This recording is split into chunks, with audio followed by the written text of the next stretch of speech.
Good morning students, कैसे हो आप सब।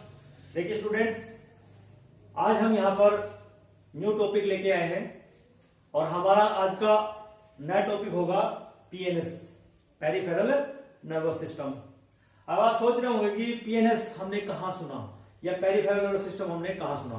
तो मैं इसको सबसे पहले जो हमारा प्रीवियस लेक्चर था उसमें जो हमने नर्वस टिश्यू को या जो नर्वस सिस्टम ह्यूमन बींग्स का है उसको हमने डिवाइड किया था, उसको थोड़ा रिकैप्चुलेट आपको करा देता हूं। कैसे, देखिए कि जो नर्वस सिस्टम हमारा होता है ह्यूमन बींग्स का, उसको हमने दो हिस्सों में मेजर डिवाइड किया था। एक था हमारे पास सेंट्रल नर्वस सिस्टम। इस सेंट्रल नर्वस सिस्टम के हमने दो पार्ट हम स्टडी कर चुके हैं। एक तो हमने स्टडी किया था डिटेल में ब्रेन, ठीक है ना।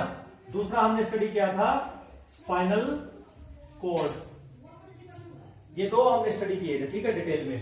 उसके बाद हमारे पास आता है दूसरा पेरिफेरल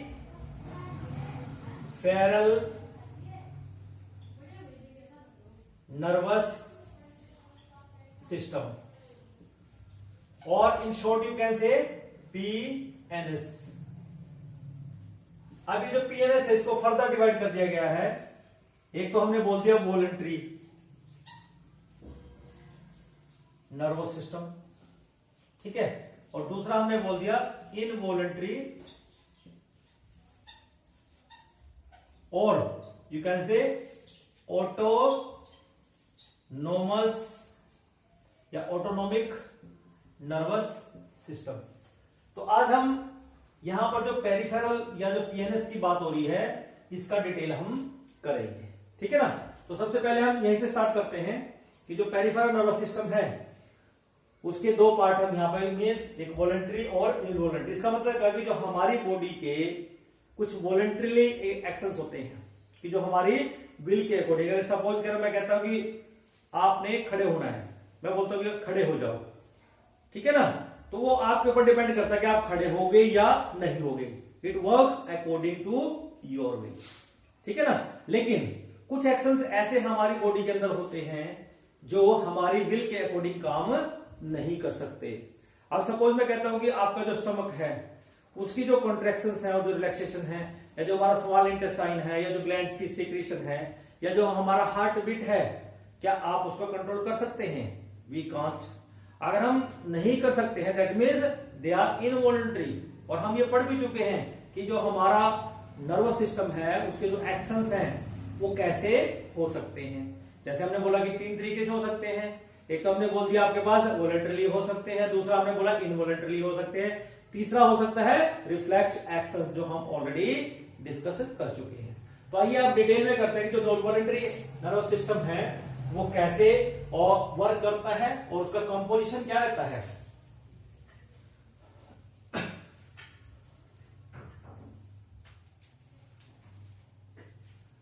वॉलंटरी नर्वस सिस्टम। अब हम कहते हैं कि जो वॉलंटरी नर्वस सिस्टम है it composed of cranial nerves and spinal nerves. ये दो चीजें इसमें होती हैं। Cranial nerve means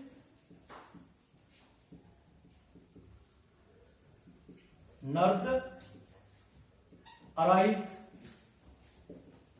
from brain,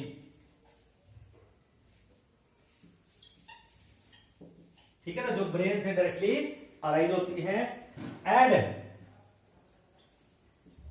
control the function of organ directly. जो डायरेक्टली उस पर्टिकुलर जिस ऑर्गन तक वो जाती हैं वो उसी के अंडर काम करती हैं, वही उसको कंट्रोल करती हैं, वो हमारी क्रेनियल नर्व्स कहलाती हैं। फिर अगर हम स्पाइनल नर्व्स की बात करते हैं, ये जो spinal nerve means which arise from the spinal cord, जो स्पाइनल कॉर्ड से अराइज होती हैं and control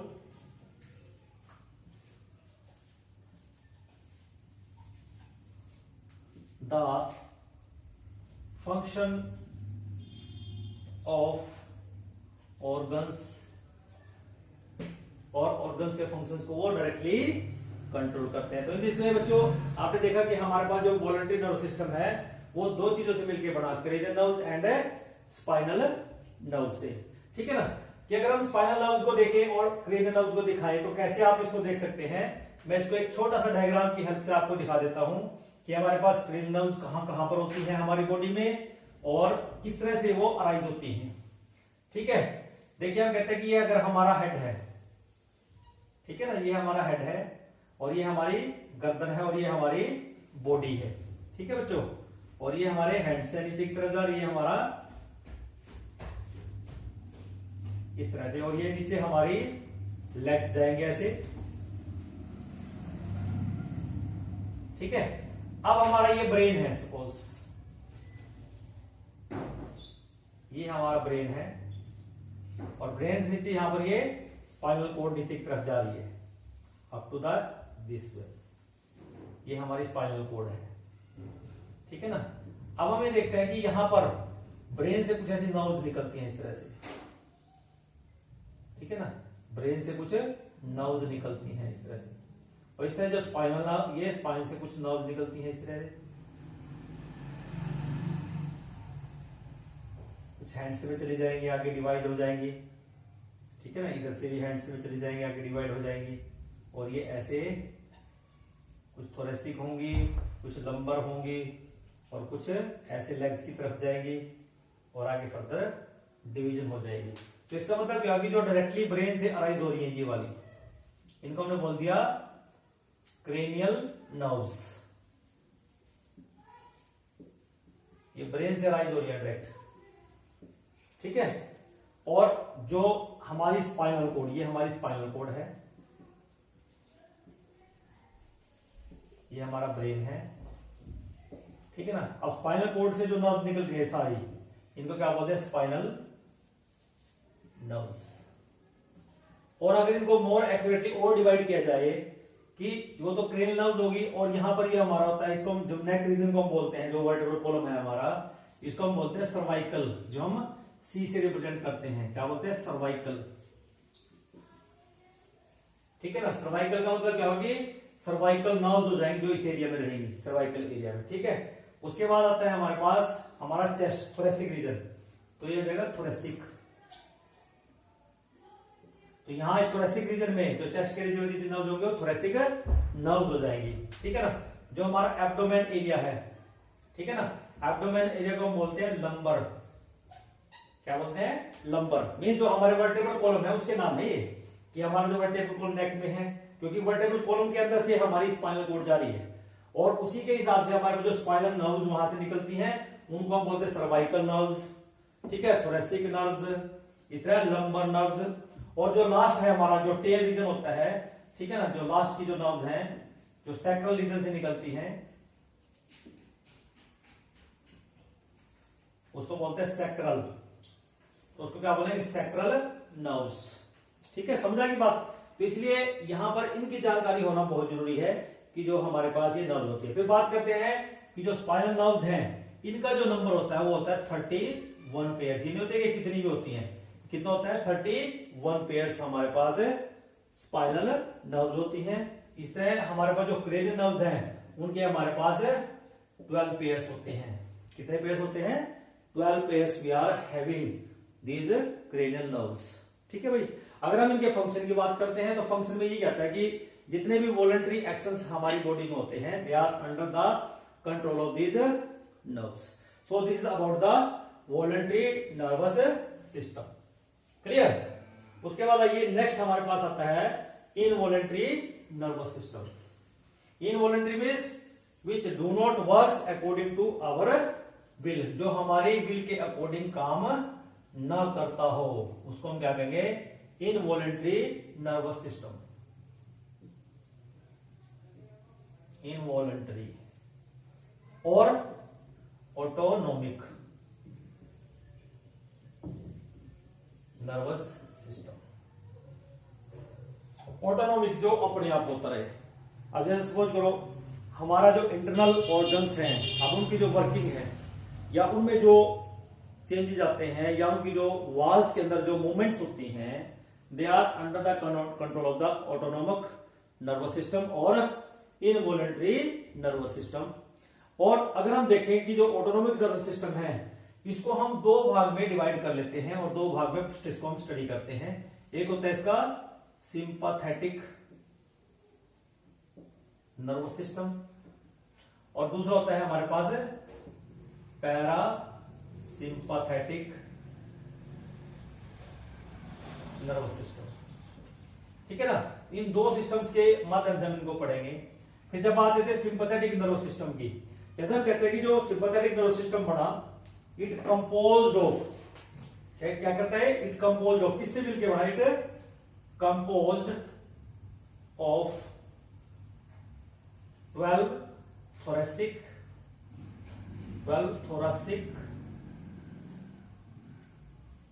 nerves and first 3 lumbar nerves। आई बात समझ में? ये तीन चीजें अभी मैंने आपको डायग्राम दिखाया था, उसमें मैंने बोला था कि जो गर्दन के होती है उनको बोलते हैं सर्वाइकल नर्व्स, फिर जो हमारे थोरेसिक रीजन में आती हैं उनका बोलते हैं क्या, थोरेसिक नर्व। मींस जो हमारे थोरेसिक एरिया की जो स्पाइनल कोड से नर्व निकलती हैं वो 12 पेयर्स उसके, और फर्स्ट 3 जो लंबर हैं वो ये मिलके क्या बनाती है, सिंपैथेटिक नर्वस सिस्टम बनाती है। क्लियर? और दूसरी बात, जब सिंपैथेटिक नर्वस सिस्टम की बात आती है कि इनके जो गैंग्लियन हैं, ठीक है ना, इनके जो गैंग्लियन हैं, ganglion are not present on organs.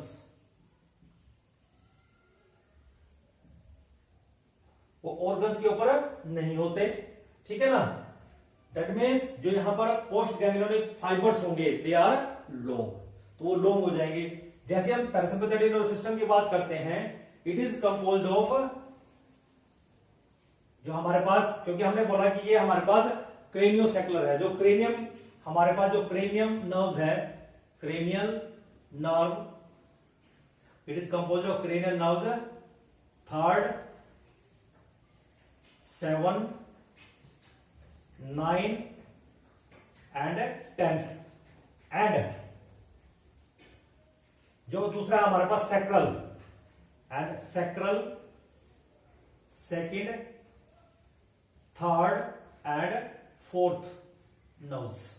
इनसे मिलके हमारे पास क्या बना हुआ है, पैरासिम्पैथेटिक नर्वस सिस्टम। जैसे हमने यहां बोला ना कि it composed of 12 thoracic nerves and 3 lumbar nerves, first 3 lumbar nerves। तो यहां पर इट इज आज जो पैरासिम्पैथेटिक नर्वस सिस्टम है, इट कंपोज्ड ऑफ मींस जो क्रेनियल नर्व्स हैं, कौन कौन सी है इसमें, 3rd, 7th, 9th and 10th cranial nerves, ठीक है ना। एंड सैक्रल कौन सी है, सैक्रल में जो लास्ट की जो हमारी वर्टेब्रे के साथ जो वहां पर स्पाइनल कॉर्ड से निकलती हैं उसको बोलते हैं sacral 2nd, 3rd and 4th। They composed of this parasympathetic nervous system.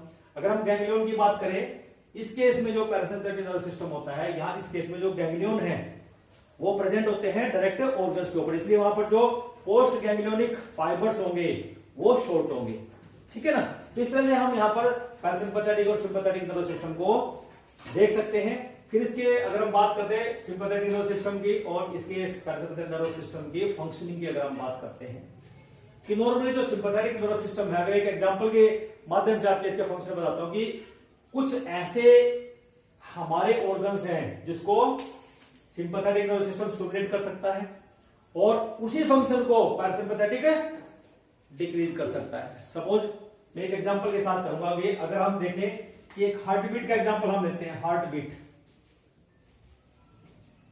इसका मैं एग्जांपल लेता हूं। इस एग्जांपल में हम क्या करते हैं कि सिंपैथेटिक नर्वस सिस्टम क्या करता है, हार्ट बीट को बढ़ा देता है।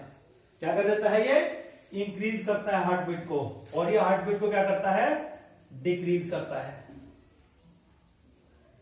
इसका मतलब क्या हुआ, देखो कैसे, कि जैसे सपोज करो आपने रनिंग स्टार्ट की, तो रनिंग जब आपने स्टार्ट की तो जो रनिंग आप करते हो तो आपकी मसल्स को ज्यादा एनर्जी चाहिए, तो ज्यादा एनर्जी चाहिए कहां से मिलेगी, वो आपके ब्लड के अंदर है। तो ब्लड के अंदर से एनर्जी आपके पास, तो ब्लड कहां से आएगा, हार्ट पंप करेगा ज्यादा से ज्यादा सप्लाई ऑफ ब्लड। तो इसका मतलब क्योंकि जो न्यूरल सिग्नल आएगा वो सिंपैथेटिक न्यूरल सिग्नल आएगा किसके पास, हार्ट के पास।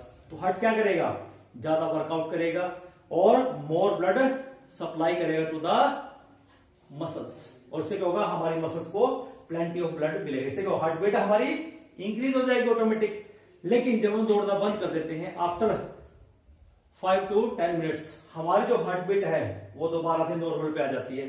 तो इसका मतलब क्या, जब हमने रेस्ट किया, अब ब्लड सप्लाई इतनी जरूरत नहीं है बॉडी की, तो वो क्या होगा, तो एक न्यूरल सिग्नल फिल आता है हमारे सेंट्रल नर्वस सिस्टम से, मींस जो हमारा पैरासिम्पैथेटिक नर्वस सिस्टम है वहां से सिग्नल आएगा, पैरासिम्पैथेटिक न्यूरल सिग्नल, जो क्या करता है, इस हार्ट बीट को डिक्रीज कर देता है, नॉर्मल में ले आता है 72 टाइम्स पर मिनट। तो इसलिए हम कह सकते हैं कि इनकी जो वर्किंग है वो एक दूसरे के अपोजिट रहेगी। क्या रहेगी, अपोजिट रहेगी। दूसरा एग्जांपल लेके आपको बताऊंगा कि जैसे हम कहते हैं कि आप एकदम से अंधेरे में हैं, अंधेरे से आप एकदम से रोशनी में जाएंगे, तो वहां जाके आपके साथ क्या होता है कि एकदम से आपकी आंखें क्लोज हो जाती है। मीन्स आंखें क्लोज करने का मतलब ये नहीं होता कि हमारे अंदर, आंखों के अंदर जो पुतली होती है, पुतली में क्या होता है, प्यूपिल होती है। प्यूपिल का मतलब जैसे आप देखते हो ये व्हाइट पोर्शन है, व्हाइट पोर्शन में यहां हमारा ब्लैक पोर्शन होता है। ऐसे इस ब्लैक पोर्शन में क्या होता है कि इस तरह से एक स्ट्रक्चर बना, जिसको हम प्यूपिल कहते हैं। कि ये जो प्यूपिल का साइज है, कहते हैं ये प्यूपिल का साइज जो है ये डिक्रीज करेगा जब आप धूप में जाते हैं। तो इसका मतलब क्या होगा कि इस प्यूपिल के पास सिग्नल कहां से गया, ऑटोनोमस नर्वस सिस्टम का जो पैरासिम्पैथेटिक है, जो क्या करता है, उसको कंस्ट्रिक्ट करता है, ठीक है ना। लेकिन जैसे ही हम धूप से छांव में आते हैं या थोड़े डार्क में चले जाते हैं, तो ये साइज फिर बढ़ जाएगा। बढ़ जाए क्यों, हमें ज्यादा से ज्यादा लाइट हमारी आंखों में जाता भी हम ऑब्जेक्ट्स को देख पाएंगे, तो उसे होगा भी डायलेट होना चाहिए। तो एकदम से न्यूरल सिग्नल सिंपैथेटिक आता है, जो क्या करता है, प्यूपिल को क्या कर देगा, डायलेट कर देगा। तो इन दिस वे हम कहते हैं कि they are work in opposite, वो एक दूसरे के अपोजिट काम करते हैं। तो इसका मतलब इस सिचुएशन को हम कहते हैं एंटागोनिस्टिक इन नेचर। क्या कहते हैं, एंटागोनिस्ट। क्या बोलेंगे, एंटागोनिस्ट। एंटागोनिस्ट पूछ लेते हैं कि व्हाई, और you can say how, you can say that sympathetic nervous system and parasympathetic nervous system work antagonistically. तो डरना नहीं है, एंटागोनिस्टिक का मतलब होता है कि work opposite to each other. तो जब भी आपसे इस तरह क्वेश्चन पूछा जाएगा, तो आप लोगों ने, आप हार्टबीट का एग्जांपल देके बता सकते हैं, आप प्यूपिल का कॉन्ट्रैक्शन और रिलैक्सेशन का एग्जांपल देके बता सकते हैं। ब्लड प्रेशर का आप लोग ने याद रखना है कि जो सिंपैथेटिक न्यूरल सिग्नल आएगा तो हमारा ब्लड प्रेशर बढ़ेगा, और जब पैरासिम्पैथेटिक न्यूरल सिग्नल आएगा तो ब्लड प्रेशर हमारा डिक्रीज होगा। तो इन दिस वे जो हमारा इनवॉलेंटरी या ऑटोनोमिक नर्वस सिस्टम है वो वर्क करता है।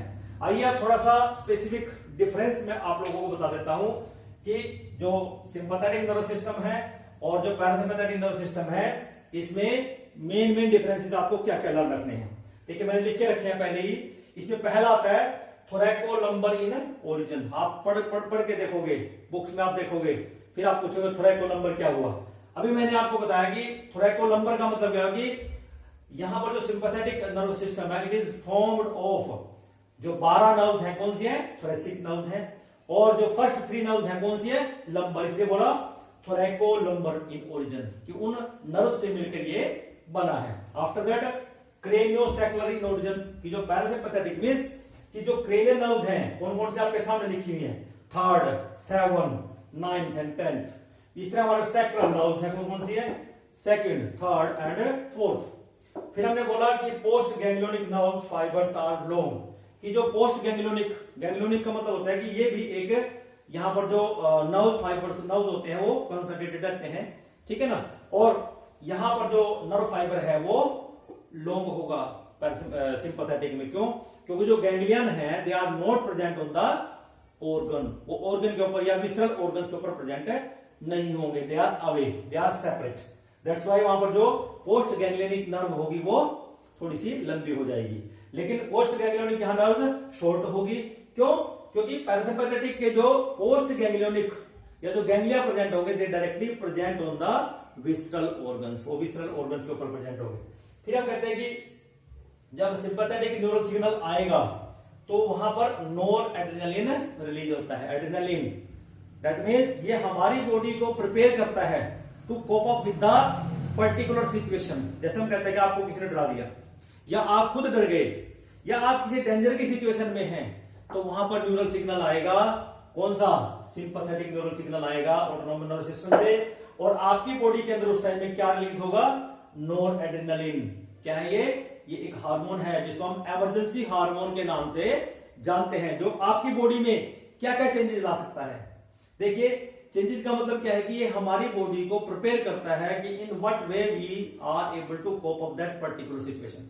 सपोज मैं कहता हूं कि आपके सामने सांप आ गया, या आपके सामने शेर आ गया, तो अब आप क्या करेंगे? सीधी सी बात है, जो कुछ करेगा शेर करेगा, हम तो कुछ कर ही नहीं सकते। लेकिन हम वहां पर दो काम कर सकते हैं बेटे। पहला काम हम क्या कर सकते हैं? हम फाइट कर सकते हैं जो डेंजर हमारे सामने है। दूसरा, हम फ्लाइट कर सकते हैं, हम भाग सकते हैं। लेकिन दोनों कंडीशन में आपकी जो एनर्जी लेवल है वो बराबर लगेगी। जितना एनर्जी लड़ने में लगेगा या फाइट करने में लगेगा, उतना एनर्जी उससे दूर भागने में लगता है। तो इससे क्या होगा एकदम से कि हमारा जो neural signal sympathetic nervous system क्या करेगा? हार्ट बीट हमारा तेज हो जाता है। इसका मतलब क्योंकि हमें ज्यादा से ज्यादा एनर्जी चाहिए, इसलिए हार्ट बीट तेज हो गया।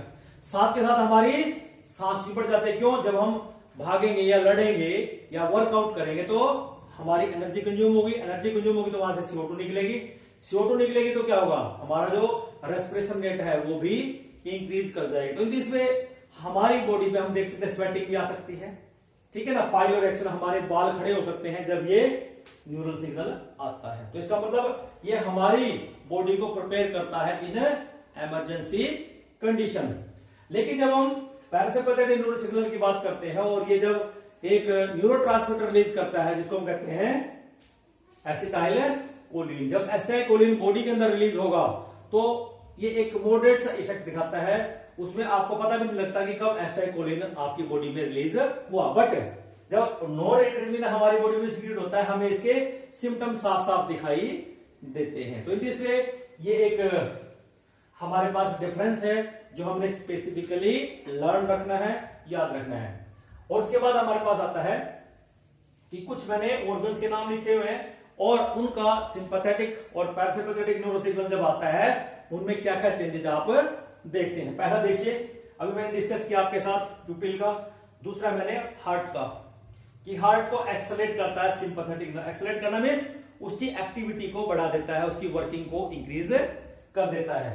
दूसरा देखिए, हमने यहां पर देखा कि हमारे पास है ब्लड प्रेशर, कि जब हार्ट की एक्टिविटी बढ़ेगी तो ब्लड प्रेशर भी तो बढ़ेगा, ठीक है ना। मींस कि जो कॉन्ट्रैक्शंस और रिलैक्सेशंस हैं वो ज्यादा बढ़ जाएंगे, हार्ट के एक्सेलरेट हो जाएगा। तो इसका मतलब जो ब्लड प्रेशर है वो क्या हो जाएगा? इंक्रीज हो जाएगा।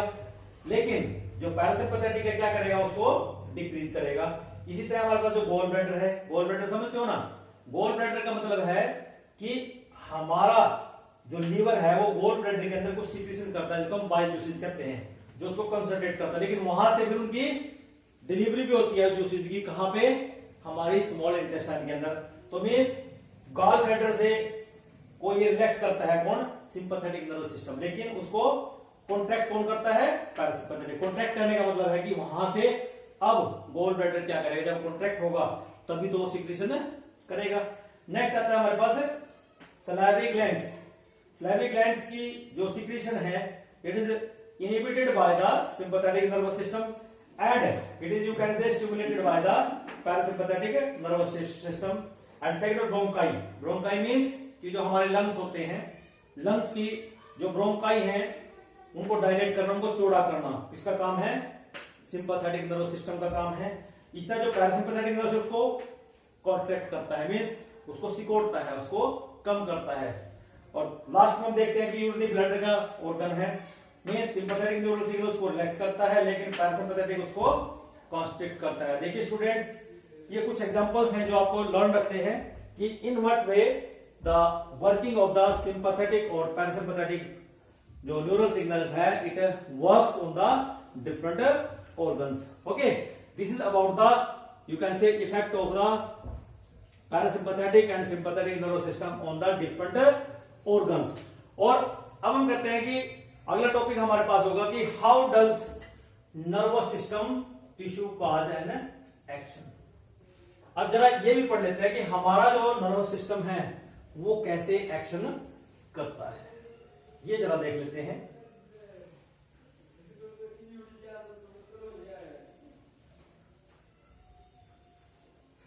देखिए जरा, अभी हमने लास्ट टाइम हमने डिस्कस किया कि जो नर्वस सिस्टम है, हम कहते हैं कि हमने एक रिफ्लेक्स एक्शन पढ़ा, रिफ्लेक्स एक्शन पढ़ने के बाद रिफ्लेक्स आर्क पढ़ा। तो अब हम ये जानना चाह रहे हैं कि how does nervous tissue cause action. और एक्शन होने का मतलब क्या हुआ कि हम सिंपल मसल के ऊपर बात करेंगे, क्योंकि जो आपको रिस्पॉन्स दिखाई देगा वो किसके ऊपर दिखाई देगा, वो दिखाई देगा मसल के ऊपर, ठीक है ना। तो इसका मतलब क्या हुआ कि हम सबसे पहले स्टिमुलस से ही बात करेंगे कि स्टिमुलस आपकी बॉडी को मिलता है, ठीक है ना। अब ये स्टिमुलस परसीव कौन करेगा, बॉडी के अंदर क्या होंगे, हमारे रिसेप्टर्स होंगे। क्या होंगे, रिसेप्टर्स, ठीक है ना, ठीक है। और रिसेप्टर्स क्या करेंगे, एक जो हमारे पास सेंसरी नर्व फाइबर्स होंगे उसके थ्रू नर्व फाइबर्स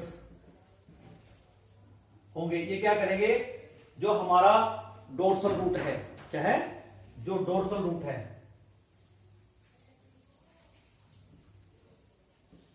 वहां से ये एंटर होंगे और स्पाइनल कॉर्ड को ये मैसेज डिलीवर कर देंगे, ठीक है ना।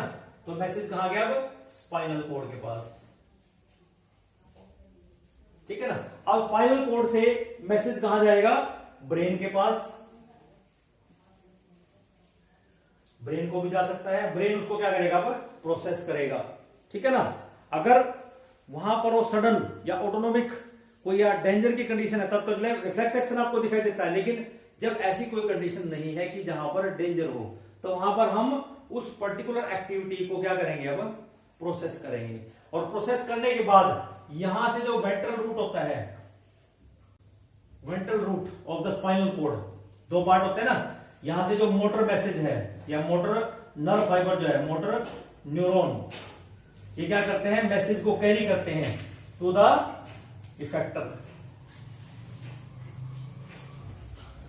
अब इफेक्टर क्या है, सपोज ये मसल है, ये एक इफेक्टर है, ठीक है ना। अब इफेक्टर का मतलब क्या होगा कि यहां पर एक न्यूरोमस्कुलर जंक्शन बनेगा, क्या बनेगा, न्यूरोमस्कुलर जंक्शन। अब यहां पर क्या होगा कि न्यूरोमस्कुलर जंक्शन आप जानते हैं कि उसकी जो नोब होती है वो एकदम से यहां पर डीप बनाती है, इस तरह से, ये मसल का मेम्ब्रेन है और यहां पर ये इस तरह से एक नोब है, इसको हम क्या बोलते हैं, न्यूरोमस्कुलर जंक्शन हम बोलते हैं। तो इसका मतलब यहां पर क्या होगा कि एक न्यूरो ट्रांसमीटर यहां पर रिलीज होगा। कौन सा न्यूरो ट्रांसमीटर है, वो है एसिटाइल कोलिन।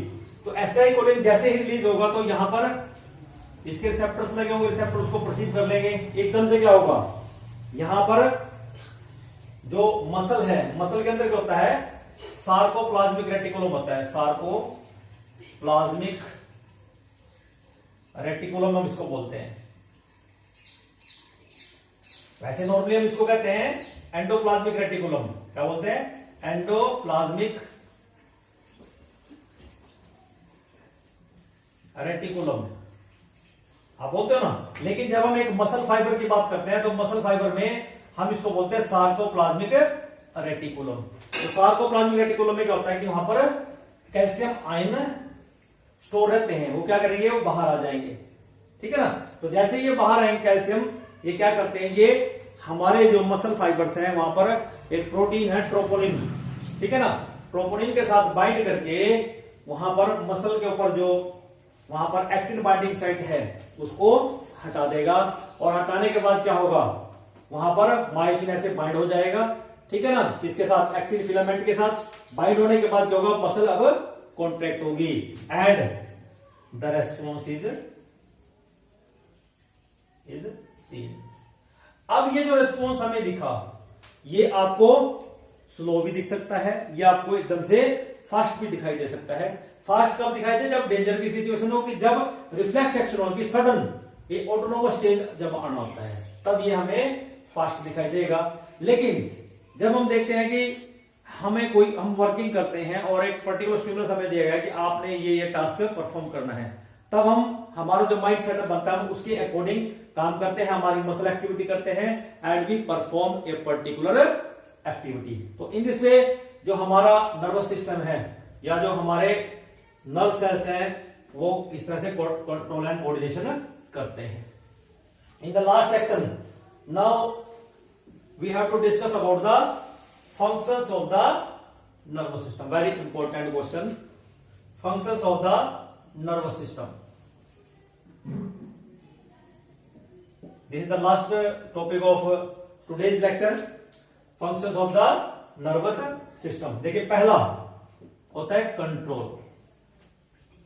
कि हम ये देखते हैं कि हमारी बॉडी के अंदर जितने भी एक्टिविटीज हो रही हैं या जो हमारे ऑर्गन्स हैं they work under the control of the nervous system. ठीक है ना। दूसरा है हमारे पास कोऑर्डिनेशन। कोऑर्डिनेशन का मतलब समझिए कि अगर हम एक डाइजेस्टिव सिस्टम की ही बात करें, it is under the control of the nervous system, कि उसमें हम देखते हैं कि different organs they are performing different functions but they are doing the same common function, that is the digestion. और डाइजेशन जब हम करते हैं इसका मतलब कि several organ they are coordinated with each other. इस तरह हम देखते हैं कि हमारे जो हैंड्स हैं और जो हमारे लेग्स हैं जब हम चलते हैं they coordinate to each other, they are complement of the each other. अगर हम इस कोऑर्डिनेशन को कोऑर्डिनेशन को रिवर्स कर दें, we are not able to work properly and it is under the control of the nervous system. Okay, now third is you can say surroundings, कि जो surroundings हैं, अब देखिए हमें पता लग जाता है कि एक्सटर्नल एनवायरनमेंट में क्या चेंज है। दैट मीन्स जो हमारा सेंट्रल नर्वस सिस्टम है it keeps us informed about the external changes in the environment। तो ये हमेशा informed रखता है हमें and it is because of the nervous system। okay, next है हमारे पास that is the you can say reflex action। अब रिफ्लेक्स एक्शन आप सभी पढ़ चुके हैं कि हमारी बॉडी को ये डेंजर से बचाता है, कि अगर ये हमारे सेंट्रल नर्वस सिस्टम का पार्ट ना हो तो हमें कोई भी डैमेज जल्दी से हो सकता है। ठीक है, इस तरह से हमारे पास कुछ ये सेवरल फंक्शंस हैं ऑफ द नर्वस सिस्टम। देखिए स्टूडेंट्स, आज के लेक्चर में सिर्फ हम इतना ही पढ़ेंगे, ठीक है ना। अगले लेक्चर में हम स्टडी करेंगे regarding the you can say coordination in plants. तो keep watching my lectures and try to understand the concept and go through the you can say concepts given you in the books। okay, आज के लिए बस इतना ही। Thank you, have a nice day।